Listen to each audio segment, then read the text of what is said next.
mic. That looks weird. Alright. Hi everyone, it's me again.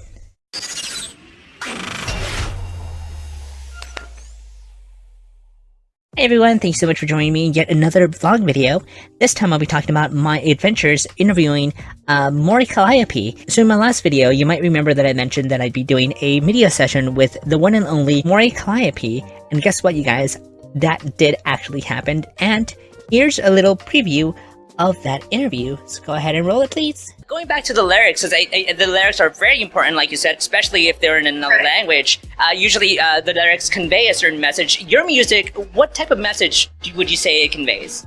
I kind of tend to cycle through messages because the same things are always kind of troubling me. And whenever I write, I'm writing about things that are troubling me, things that are in my mind and my heart. Everything that I write, almost everything. Some of the older tracks, maybe not so much, but everything that I write, especially now, is 100% honesty, blunt honesty from what is going on in my heart and mind.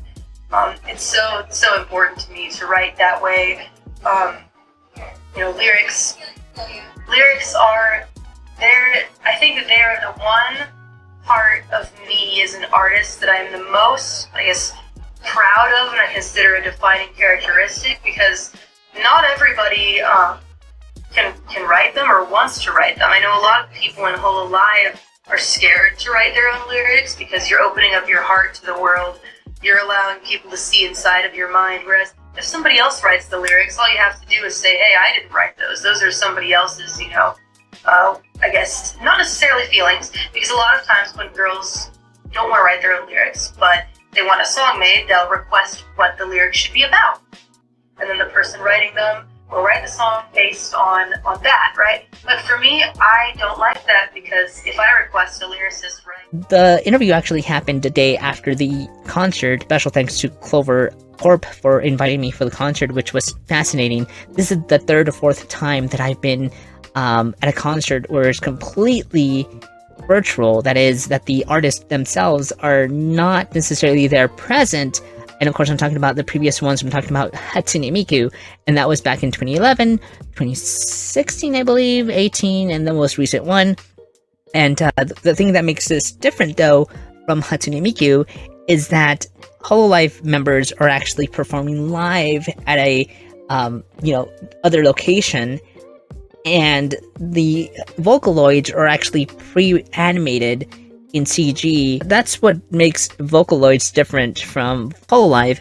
And so when I went to the concert, the first thing I noticed is that there's a bunch of awesome fans there for the concert. So I went there, got to the Hollywood Palladium after a long line of traffic getting there. The first thing I noticed, obviously, is this big crowd of people just there in the parking lot waiting to get into the Palladium. And while I'm waiting in line to get my stuff, pre-checked and stuff by security, I'm overhearing, people are traveling overseas to get to the Hollywood Palladium, or from other states just to get, to the sold-out show. And I couldn't believe it. But I couldn't believe it that I couldn't believe it, because I've seen the same thing happen with Hatsune Miku. Watching the fandom get along with each other, that's something that I really enjoyed looking at.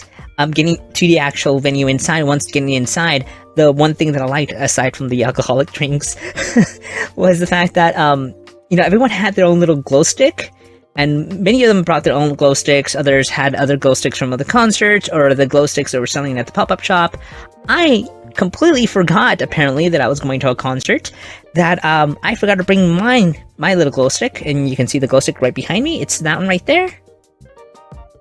That one's from the Hatsune Miku concert. I had plans on bringing it, and at the last minute, I just didn't, and now I felt left out because everybody had their glow sticks, and everybody was doing the move with the glow sticks, and actually they were going ooh ooh ooh ooh.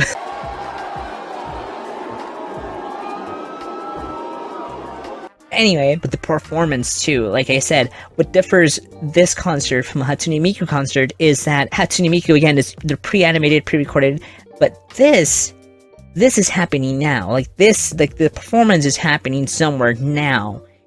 And this is something that I wish I could have asked Mori at the interview, but I didn't, simply because we had run out of time. Fast forwarding to the interview itself, the interview was supposed to take place anywhere between 10 to 12, but unfortunately last minute I believe they just cut it like short. So instead of being from 10 to 12, it was from 10 to 11. That's 1 hour of just interviews of media outlets like mine, just doing interviews with Mori. Because of the alley traffic and because other factors played into this, we arrived at the Hollywood Center. This is where the pop-up shop is located, for the interview at 10:45, giving us only 15 minutes to do an interview. So by the time we set up, it was like 10 minutes of interview time. Long story short, that's the only reason why we couldn't ask a lot of questions. And one of the questions that I asked that even the PR person and Clover Corp liked in regards to her performance the day prior, I asked her if, how did she like the interactions, like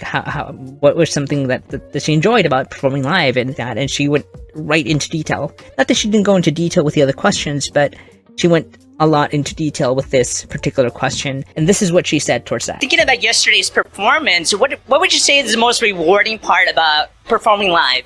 Oh man, seeing everybody's reactions to the different things that we have prepared is my favorite. While I'm preparing a song or practicing it, the only thing that keeps me wanting to improve and get better and keep wanting to make the performance more high quality is thinking about how the fans are going to react to a certain song or a certain surprise that we have planned. Like me pulling out the bass guitar and plugging some strings. Everybody's reactions were just priceless, and it made that moment so worth it. That is definitely a highlight for me, for sure. The crowd's reactions, for sure. And I have to agree with her. I mean, I really enjoyed watching all those fans, really interact. I hadn't followed Mori up to this point. Not that I didn't know who she was, really. I just wasn't that well versed, like I said in my prior video, in the HoloLive lore or fandom. I was more versed in the Hatsune Miku Vocaloid fandom. But this is something that I am moving forward with. I would love to participate in going to concerts, going into the fandom, and definitely there's going to be more press opportunities down the line in regards to HoloLive from what I've been told. So stay tuned for more awesome things over on my other channel. So meeting Mori at the shop was actually pretty interesting because the pop-up shop, though it was the last day of the pop-up shop, it was still open to the public. So you had a lot of fans, shopping. So it was a bit nerve-wracking, to be honest, interviewing Mori while fans were actually peeking in onto the other, around the corner, hey, who's that? Who are they talking to? Is that Mori? I want to see. Yeah, the whole interview was 1, 2, 3, 4, 5, 6, and that's it. You did a good job. Let's go, sort of thing. Because I didn't even have a chance to introduce myself. Not that I had the opportunity to do that at the concert either, but at least I got to introduce myself to some of the Clover Corp folks over at the concert, some of the producers who produced the show over at the concert. Obviously, I didn't take any photos of that because that was strictly professionalism stuff that I did there, just networking stuff. I didn't even get the chance to introduce myself to Mori. So as soon as you hear me say in a video, "Hi, how are you?" Hi, how are you? That was the moment we just had finished setting up, and it was just go time, bare minutes to do this interview. And when it's going to be the next time I'm going to interview Mori Calliope. Between the pop-up shop, the fans, the concert, and the interview, I love the whole thing. I mean, I really love how Clover Corp really organized themselves from building hype from the pop-up shop to the actual pop-up shop, and then building hype through that to go to the concert, and then us as press members going to interview Mori the next day. And poor Mori, she was exhausted from the concert the previous day, and that her voice was really groggy. Sorry if my voice is a little shot. There was a concert yesterday. But props to you, Mori. I love your hard work, love your music. Keep doing what you're doing. Thank you so much for the interview.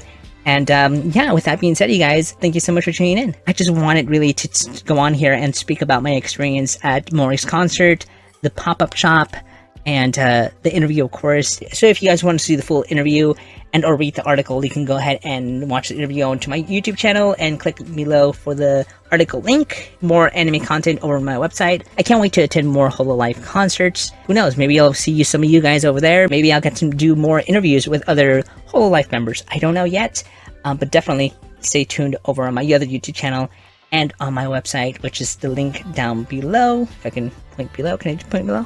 Here? Yep, there it is. With that being said, you guys, thank you so much for tuning in, and I will see you guys next time. Oh, before I go, I did upload another video where I play this awesome, cute game called Quizner. It's a video game that I've been wanting to play ever since it came out, like a few weeks ago or a month ago, and finally got the special edition, one-day edition version of the game, and I do an unboxing, and I play at least an hour to 40 minutes to an hour of the game, so you can go ahead and see that right there. And with that being said, you guys, thank you so much for watching, and I'll see you guys over there. Bye!